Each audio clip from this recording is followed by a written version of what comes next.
Mufasa, the Lion King, is a new live action slash animated slash CGI-ish type of movie. There was a live action Lion King remake that came out in 2019, and this one is set in the same world, except it's more of a prequel. This movie focuses on Mufasa and his origin and his upbringing and how he became a king, or as the posters and the trailers tell you, how an orphan became a king. It's directed by Barry Jenkins. You might remember him from movies like If Beale Street Could Talk, Moonlight, you know, higher quality material than he's been getting lately.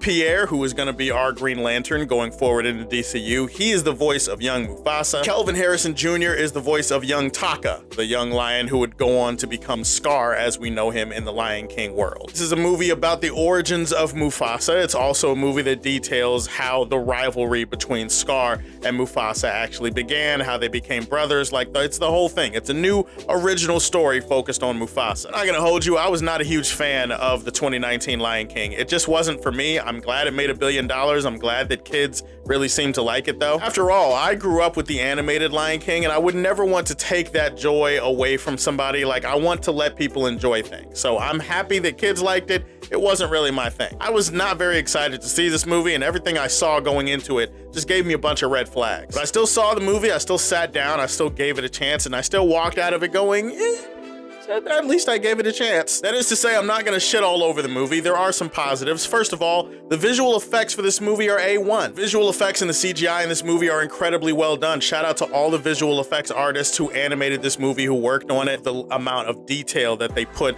into all of these shots, all the shot composition involving the animals, their fur, the water, the rocks, the surrounding areas, everything. This is a beautiful movie to look at if we're just talking the visuals, if we're talking the CGI. Also, the cinematography is not that bad. There's some pretty good shots scattered throughout this movie. In the first Lion King remake back in 2019, one of the big criticisms about that movie is that the animals in the movie just did not emote. They felt very stone stiff, and I understand it's very hard to make live action animals emote. It's my philosophy of maybe you shouldn't make a live action Lion King where the animals are not allowed to emote. Either way, that was a pretty big criticism of that movie back in the day. Now in this movie, what I will say is they've apparently taken that criticism to heart. The facial expressions of the animals, much more expressive, much more emotive. I do feel like the animals are feeling things when things are actually happening, as opposed to just reacting to things the way an animal would, the way that they did back in 2019. So kudos for taking that criticism and actually improving upon a flaw of the original movie.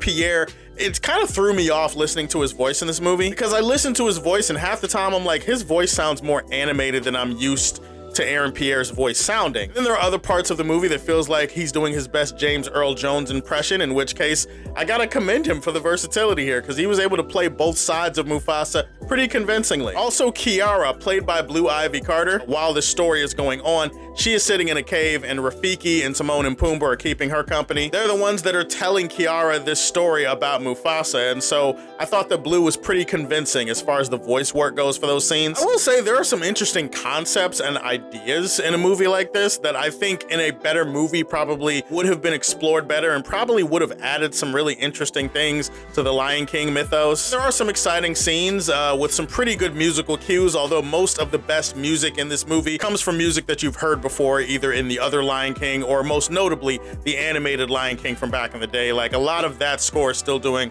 a lot of the heavy lifting here. That being said, is it a good movie? Is it a movie that I can recommend? Is it a movie that improves upon the 2019 version? Is it a movie that is necessary?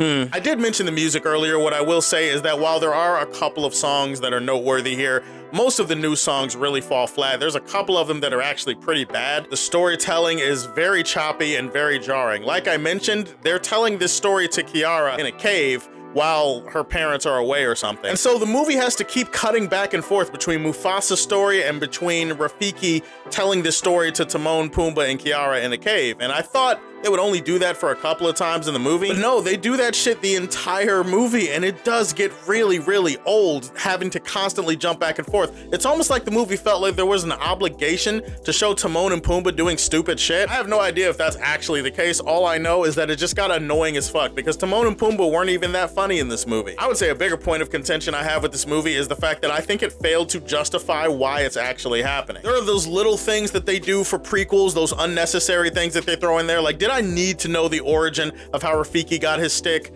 Not really. Did I really need to know why Pride Rock looks like that? Not really. I'm not one of those nobody ask for this type of guys, because I feel like nobody knows what to ask for nowadays, and you never know what you want until you actually get it. Now that the movie is out though, I feel very comfortable saying that the movie feels unnecessary and didn't really justify why it exists. They have changed the story between Mufasa and Scar. Like, they've changed it into something else. I can't spoil what it is, but it doesn't change or add anything for their characters. It doesn't even bring this conflict of theirs to the forefront. In fact, their conflict is started by something completely different. Making Mufasa an orphan and making him and Scar not related, that doesn't actually add to anything. But then when you add in why Scar actually hates Mufasa, it changes everything about the motivation for Scar and for why he would hate Mufasa, to the point that it just feels very alien, and it's not well executed in the movie. You don't believe it, you don't buy it, it doesn't feel real, and because of that, it just made me kind of disconnect from the movie when they tried to act like this was a real thing that was happening. It's a visually beautiful movie, and it does have its moments here or there, but I feel like the story and the changes that they've made are not justified in the narrative. I feel like the motivations and the character arcs are changed to the point that I don't feel as invested, and I don't buy what they're trying to sell me as much. And if you had just focused on the Mufasa story, that would have been one thing, but throwing in a bunch of other prequel prerequisites like a checkbox off of a list just doesn't really do anything for me. I'm sorry. And Mufasa the Lion King was an okay movie, but that's just about it. I'm gonna leave this one in the Fortress of Solitude. And if you're like me and the 90s version of Lion King is absolutely king, then you should tell me what your favorite Disney animated movies from the 90s are. Go ahead and put them in the comment section below. Please like and subscribe to the Superfan Show, and if you like what you see, tell me how you feel, and stay tuned to hear more from the Man of Steel. Peace.